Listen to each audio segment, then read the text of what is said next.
WeDoBiz pour cette deuxième journée du Salon des entrepreneurs de Paris, édition 2015. Avec moi, Eric Dadian, bonjour. Bonjour. Alors Eric, vous êtes l'un des cofondateurs de WikiPME. Oui. Avant de parler de WikiPME, dont on a parlé un peu il y a quelques mois pour le lancement, un petit mot sur vous, l'entrepreneur. Donc là, vous êtes associé avec Hervé Novelli, alors ministre bien sûr, ex-ministre, mais surtout bien connu pour le lancement du statut d'auto-entrepreneur, qui redevient entrepreneur. Avec vous, l'entrepreneur multirécidiviste, c'est comme ça que vous Exactement, définissez. nous sommes tous des entrepreneurs, donc nous sommes cofondateurs, il n'y a pas de chef, hein.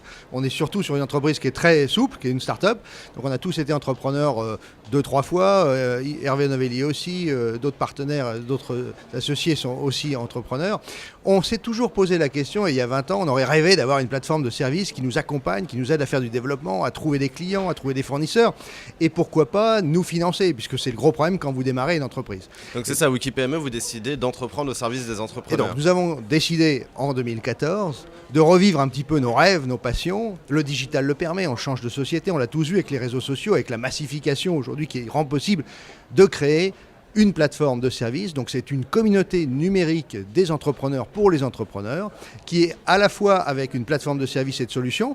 Des solutions, par exemple, des solutions de financement, des solutions de partage de logistique, des solutions, des services d'information avant tout. Hein. Donc l'objectif, c'est de faire un outil pour les entrepreneurs, un outil d'aide à la création, au développement, un outil avec un ensemble de services variés. Voilà, un ensemble de services qui permettent de faire du troc, de trouver des biens, de trouver des locaux, de partager des fonctions d'entreprise, si je peux pas me payer un directeur commercial. Donc c'est une plateforme de services et c'est aussi, et ça on y tient beaucoup, un lieu d'expression collective où l'entrepreneur ne se sentira pas tout seul, il pourra exprimer ses doutes, ses inquiétudes, ses freins. Donc il y a du média, il y a un côté communautaire. Il y a les deux, il y a un côté communautaire qui va attirer et faire revenir les entrepreneurs, mais aussi une plateforme où ils pourront trouver du business, mieux gérer leur entreprise et se développer. Donc des outils, du partage, de l'expertise, on peut le résumer comme ça. Exactement.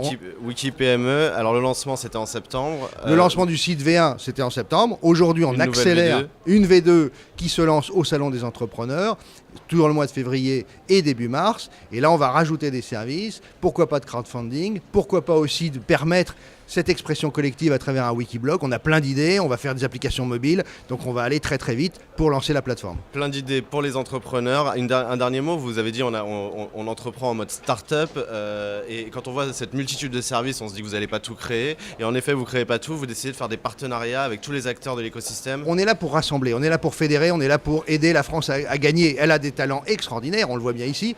Donc on veut rassembler les gens sur un lieu numérique, puisque le digital le permet aujourd'hui. Donc on va faire des partenariats et ensuite on va co-créer avec les entrepreneurs. Rassembler les entrepreneurs, ceux qui leur donnent des services sur WikiPME. Merci beaucoup Eric Dadian. Merci à vous. On est sur WeDoBiz en direct du Salon des entrepreneurs de Paris.